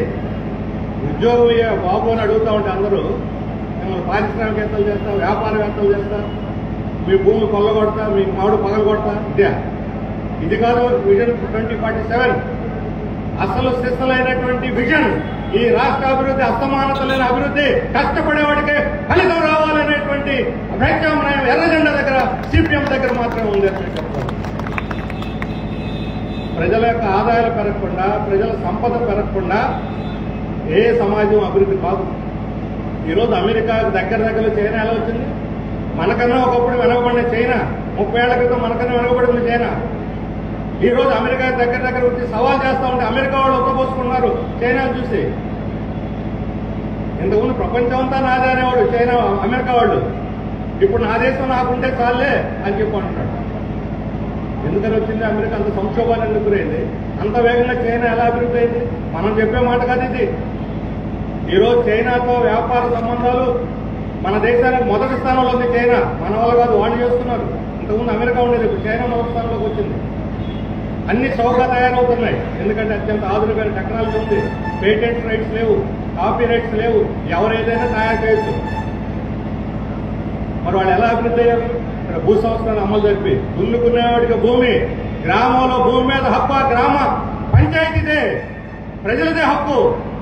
ప్రజల యొక్క అనుమతి లేకుండా రాష్ట్ర ప్రభుత్వం, కేంద్ర ప్రభుత్వం ఒక సెంటు భూమి కూడా తాగటానికి వీల్లేదు. ఈరోజు చైనాలో చట్టం ఉంది.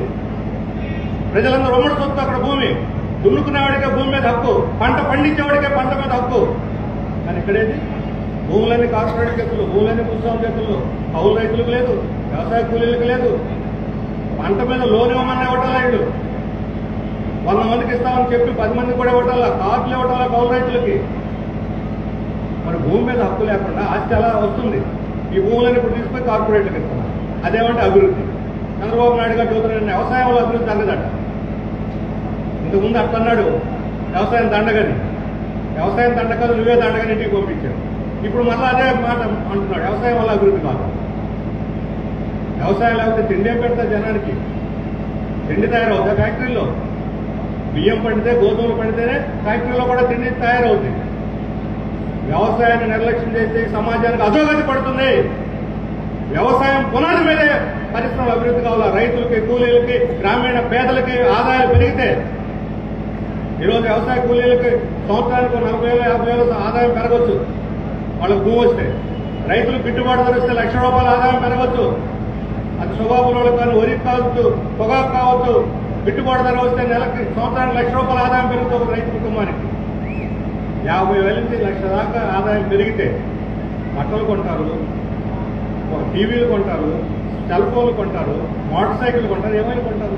అప్పుడు ఇప్పుడు చేస్తున్న ఉత్పత్తి చాలదు, రెట్టింపు అవుతుంది ఉత్పత్తి, రెట్టింపు పరిశ్రమలు పెట్టాలి. అప్పుడు రెట్టింపు ఉద్యోగాలు వస్తాయి, చదువుకున్న వాళ్ళకి ఉద్యోగాలు వస్తాయి. అమెరికాకు ఆస్ట్రేలియాకు పోవల్లే, ఇక్కడే వస్తాయి వాళ్ళకి అందరికి ఉద్యోగాలు. ఐటీ చేసిన వాళ్ళకి, కంప్యూటర్ సైన్స్ చేసిన వాళ్ళు అందరికి కూడా ఇక్కడే ఉద్యోగాలు వస్తాయి. మీ దగ్గర ప్రత్యామ్నాయం ఉందా? ప్రజల ఆదాయాలు పెంచకుండా, ప్రజల ఆస్తులు పెంచకుండా కొల్లగొట్టి కొద్దిమంది చేతుల సంపద ఏ అదాని లాంటి వాడు ప్రపంచానికి ఎదిగితే దేశం అభివృద్ధి అయినట్లు లెక్క కాదు, దేశం నాశనం అవుతుంది దానివల్ల. అందువల్ల అసమానతలు లేని అభివృద్ధి అనేది మా నినాదం. దీనికోసం రాబోయే రోజుల్లో మేము పోరాడతాం. ఈ మహాసభల్లో ఈ అభివృద్ధి అభివృద్ధి గురించి కూడా మేము చర్చించి ప్రజల ముందు మా ప్రత్యామ్నాయం పెడతాం. ఈ రోజు పెరుగుతున్న కరెంట్ ఛార్జీలకు వ్యతిరేకంగా ఈ రోజు పేదవాళ్ళందరికీ ఇళ్లకు కావాలి, ఇళ్ళు పట్టాలు కావాలని, వాళ్ళ కనీస నివాస వ్యవస్థ కావాలి.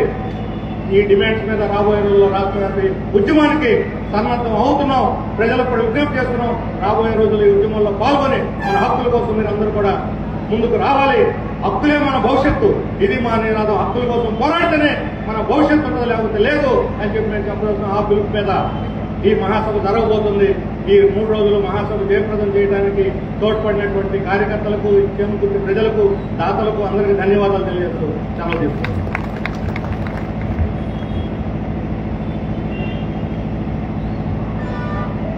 కాబట్టి శ్రీనివాసరావు గారికి ధన్యవాదాలు.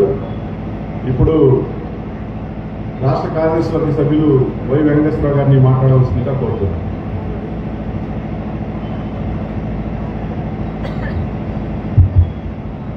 అధ్యక్షులు, వేదిక మీద ఉన్న పార్టీ రాష్ట్ర కార్యదర్శి, రాష్ట్ర కమిటీ సభ్యులు, జిల్లా నాయకులు, సోదరి ఉన్నారు. శ్రీనివాసరావు గారు అనేక విషయాలు చెప్పారు. నేను 2 విషయాలు మాత్రమే ప్రస్తావిస్తాను. మనకి తెలుగుదేశం నాయకత్వాన కూటమి ప్రభుత్వం మీద ప్రజలు చాలా ఆశలు పెట్టుకున్నారు. పేద ప్రజలు, కష్టజీవులు, ప్రత్యేకించి రైతాంగం, వీళ్ళందరూ కూడా పెద్ద ఎత్తున ఈ ప్రభుత్వం మీద ఆశలు పెట్టుకున్నారు. 6 నెలలు కావస్తా ఉంది. కానీ చంద్రబాబు నాయుడు గారే ఈ మధ్యన పదే వాళ్ళ కార్యకర్తల సమావేశాల్లో హెచ్చరికల మీద హెచ్చరికలు చేస్తూ ఉన్నాడు ఆయన. ఎందుకంటే గత ప్రభుత్వంలో అనేక ఇబ్బందులు ఎదుర్కొన్నారు. ప్రత్యేకించి ఇసుక విషయంలో రకరకాల ఇబ్బందులు గత ప్రభుత్వంలో ఎదుర్కొన్న ఫలితంగా మధ్యతరగతి కుటుంబాల వాళ్ళు, మరి ఇల్లు నిర్మించాలనుకునే వాళ్ళు ఏ రకంగా ఇబ్బందులు పడ్డారో తెలుసు.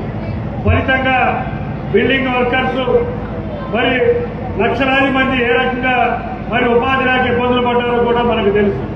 కానీ ఈ ఇసుక అనేటువంటిది ఈ రోజున ఎమ్మెల్యేలు కానీ, అధికార పార్టీ నాయకులు కానీ పెద్ద ఎత్తున ఈ రోజున కబ్జా చేసేదానికోసం, లేదు తమ జేబులు నింపుకునే దానికోసం, పక్క రాష్ట్రాలకి పంపేదానికోసం ఈ రోజున పెద్ద ఎత్తున ప్రయత్నాలు చేస్తారనేది మనం చెప్తాం కాదు. చంద్రబాబు నాయుడు గారే ఈ రోజు బహిరంగంగా కార్యకర్తల సమావేశాల్లో తెలుగుదేశం వాళ్ళని ఈరోజు హెచ్చరిస్తూ ఉన్నారు. మరి గత ప్రభుత్వానికి మీ ప్రభుత్వానికి తేడా ఏమిటి అని ఈ రోజు ప్రజలు అడుగుతా ఉన్నారు. అంతేకాదు, మరి గత ప్రభుత్వంలో అయ్యా వాళ్ళంతా అన్యాయమైన మద్యం ఇస్తున్నారు, నాణ్యత లేని మద్యం ఇస్తున్నారు, లేదు ఈ మద్యం తాగి చనిపోతున్నారు, మేము వస్తే తక్కువ ధరకి నాణ్యత కలిగినటువంటి మద్యం ఇస్తామని చంద్రబాబు నాయుడు గారు చెప్పారు. అంటే 99 రూపాయలకే నేను మద్యం ఇస్తానని ఆయన ప్రకటనలో చేశారు. ప్రజలేం కోరుతా ఉన్నారు?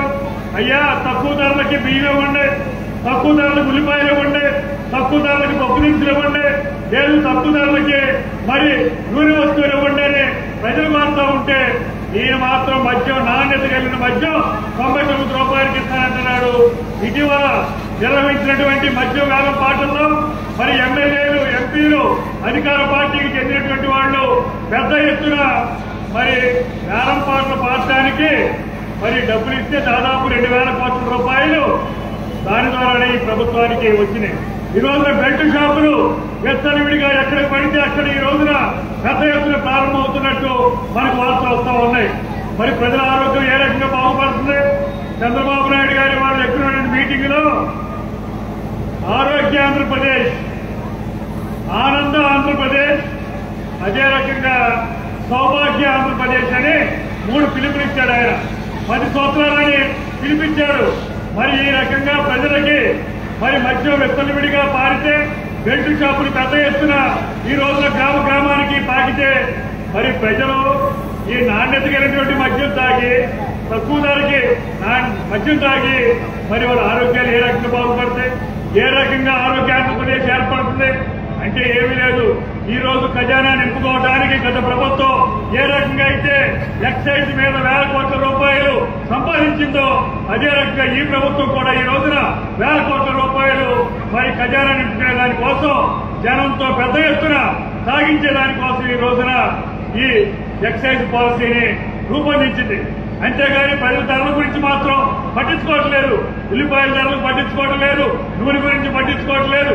ఎయ్యి లేకపోగా ఈ రోజున విద్యుత్ ధరల మీద ఈ రోజున విద్యుత్ ధరలు ఈ రోజున 14 నుంచి 19 కాల్చుకున్నటువంటి ఇప్పుడు చెల్లిస్తున్నాం. ఇప్పుడు 19 నుంచి 24 వరకు కాల్చుకున్నటువంటి వాటికి ఈ రోజున మనం బిల్లుల్లో చెల్లించాల్సిన పరిస్థితి వస్తుంది. మీ బిల్లులు ఒకసారి పరిశీలించండి. అయ్యా, మనం కాల్చుకున్నటువంటి దానికి, మనం వినియోగించినటువంటి దానికి 2021, 22, 23, 24 సంవత్సరాలకి ఇప్పుడు మన బిల్లుల్లో వస్తా ఉన్నాయి. అంటే ఈ రోజు వీటి పోయినసారి ఏం చెప్పారు చంద్రబాబు నాయుడు గారు? గత ప్రభుత్వ కాలంలో అయ్యా జగన్ వచ్చాడు, బాధుడే బాధుడు, బాధుడే బాధుడే అని పెద్ద ఎత్తున బోర్డులు పెట్టారు. మరి ఈ రోజు ఈయన వచ్చిన తర్వాత బాధుడు కాదు, వీరబాధుడు అని ఈ రోజున వాడు చెప్తా ఉన్నారు. మరి ఈ ప్రతిపక్ష పార్టీ ఈ రోజున మరి ప్రతిపక్ష పార్టీగా వ్యవహరిస్తుందా? ఒక పక్కన ఈ ప్రభుత్వం మరి ప్రజా వ్యతిరేక విధానాలు అవలంబిస్తూ ఉంటే, మరి జగన్ గారు 11 సీట్లు వచ్చి ఈ రోజున కనీసం అసెంబ్లీకి కూడా వెళ్లకుండా, అసెంబ్లీలో ప్రశ్నించకుండా, అసెంబ్లీలో ప్రజా వ్యతిరేక విధానాలకి నిరసనగా మాట్లాడకుండా మేము అసెంబ్లీ మొత్తాన్ని బాయ్కాట్ చేస్తామని ఇంకో పక్కన ప్రతిపక్ష పార్టీ అసెంబ్లీని బాయ్కాట్ చేసింది. మరి ఈ రోజున ఇటు చంద్రబాబు అయినా, ఇటు జగన్మోహన్ రెడ్డి అయినా, వీళ్ళందరూ కూడా ఈ రోజున కేంద్రంలో మోడీ ఎట్లా ఆడిస్తే అట్లా ఆడుతా ఉన్నారు. కేంద్రంలో మోడీ ఏం చెప్తే అది చేస్తా ఉన్నారు ఈ రోజున. అందువల్ల ఈ రోజున అదాని మీద మరి అమెరికాలో కోర్టు కేసు ఉంటే, అవినీతి కేసులు ఇరుక్కుంటే, మరి ఈ రోజున వేల కోట్ల రూపాయలు తినేశాడు గత ప్రభుత్వంలో అని అక్కడ అఫిడవిట్ దాఖలైతే, మరి ఇక్కడ చంద్రబాబు నాయుడు గారు మేము చూస్తున్నాం, పరిశీలిస్తున్నాం, స్టడీ చేస్తున్నాం అని చెప్తా ఉన్నారు. మరి జగన్మోహన్ రెడ్డి గారు ఏం చెప్తున్నారు? మాకేమీ సంబంధం లేదు, ఏ అవినీతికి పాల్పడలేదు, ఇదంతా కేంద్ర ప్రభుత్వంతో మేము చేసుకున్న ఒప్పందం అని ఆయన చెప్తా ఉన్నాడు. అయ్యా, మరి ఎవరు తినేశారు డబ్బులు? అందుకనే సిపిఎం పార్టీగా మనం అడుగుతా ఉన్నాం, మీరు నిష్పక్షపాతమైనటువంటి సమగ్ర విచారణ జరిపి మరి గత విద్యుత్ ఒప్పందాల సందర్భంగా 2,000 కోట్ల రూపాయలు, ప్రత్యేకించి మన రాష్ట్రంలో 1,750 కోట్ల రూపాయలు ఎవరు తిన్నారో దోషులను బయట పెట్టాల్సినటువంటి బాధ్యత మరి చంద్రబాబు నాయుడు గారికి లేదా? అంటే చంద్రబాబు నాయుడు గారు ఈ రోజున దాని గురించి మాట్లాడడానికి తెలుగుదేశం పార్టీ నాయకులు ఎవరు మాట్లాడలేకపోతా ఉన్నారు. ఎందుకంటే మోడీ గారికి కోపం వస్తుంది. మోడీ గారికి కోపం వస్తే మళ్ళీ అయ్యా మనకి ఎక్కడి నిధులు ఇవ్వడం, లేకపోతే ఆయన కోపం వస్తే మళ్ళీ మన ప్రభుత్వం ఏమవుతుందో అని ఈ రోజున భయపడేటువంటి పరిస్థితి ఈ రోజున వస్తుంది. అందుకనే విద్యుత్ ఛార్జీల విషయంలో కేంద్ర ప్రభుత్వ విధానాలు, గత ప్రభుత్వ విధానాలు, ఇప్పుడున్నటువంటి తెలుగుదేశం ప్రభుత్వ విధానాలు అన్ని కూడా ఒకటే. కాబట్టి ఈ విధానాలకు వ్యతిరేకంగా మనం పెద్ద ఎత్తున పోరాడాల్సినటువంటి అవసరం ఎంతైనా కానీ ఉన్నటువంటిది రెండో అంశం. మూడో అంశం మనందరికీ తెలుసు, రాష్ట్ర విభజన తర్వాత విశాఖ ఉక్కు ఫ్యాక్టరీ లక్షలాది మంది కార్మికులకి ప్రత్యక్షంగా పరోక్షంగా ఉపయోగపడుతున్నటువంటి విశాఖ ఉక్కు ఫ్యాక్టరీ, దాన్ని ప్రైవేటీకరణ చేసేదానికోసం కేంద్ర ప్రభుత్వం పెద్ద ఎత్తున ప్రయత్నాలు చేస్తా ఉంది. గత జగన్మోహన్ రెడ్డి ప్రభుత్వం కానీ, ఇప్పుడున్నటువంటి మరి తెలుగుదేశం కూటమి ప్రభుత్వం కానీ దాన్ని ఆపేదానికోసం ఏమీ ప్రయత్నం చేయటం లేదు, ఏమీ మాట్లాడటం లేదు. పైగా ఈ మధ్యన కేంద్ర ప్రభుత్వం ఏం చెప్పింది, రాష్ట్ర ప్రభుత్వం ఏం చెప్పింది? విశాఖ ఉక్కు ఫ్యాక్టరీని పక్కనే అనకాపల్లిలో మేము మెట్టలనే ఒక పారిశ్రామికవేత్తని తీసుకొచ్చి అక్కడ ఉక్కు ఫ్యాక్టరీ పెడతామని చెప్తా ఉన్నారు. అంటే విశాఖ ఉక్కు ఫ్యాక్టరీని మరి నాశనం చేసే దానికోసం, దాన్ని క్రమేణా ప్రైవేటీకరణ చేసే దానికోసం ఈ రోజు అన్ని ప్రయత్నాలు చేస్తా ఉన్నారు. ఇటువంటి ప్రయత్నాలు మానుకోవాలి. ప్రభుత్వ రంగ పరిశ్రమలో ఉన్నటువంటి విశాఖ ఉక్కు ఫ్యాక్టరీని కాపాడుకోవాలి. దానికోసం సిపిఎం ఇతర కలిసి వచ్చేటువంటి పార్టీలు ఈ రోజున తెలుగుదేశం ప్రభుత్వం మీద, జనసేన మీద, బీజేపీ మీద ఒత్తిడి తీసుకురావాలి. రాష్ట్ర ప్రభుత్వం మీద రాష్ట్ర ప్రభుత్వం కూడా కేంద్ర ప్రభుత్వం మీద ఒత్తిడి తీసుకురావాలి. ఆ రకంగా రాష్ట్ర ప్రయోజనాలని కాపాడాలని డిమాండ్ చేస్తూ ఉన్నాం. అంతేకాదు వెనుకబడినటువంటి ఉత్తరాంధ్ర కానీ, రాయలసీమ కానీ, ప్రకాశం జిల్లాలకి నిధుల కేటాయింపులో విభజన చట్టంలో చెప్పినట్టు ఏ నిధులు లేవు. మరి ఏ రకంగా ప్రకాశం జిల్లా ముందుకెళ్తుంది, ఏ రకంగా వెలుగొండ ప్రాజెక్టు పూర్తవుతుంది, ఏ రకంగా ఈ రోజున కరువుని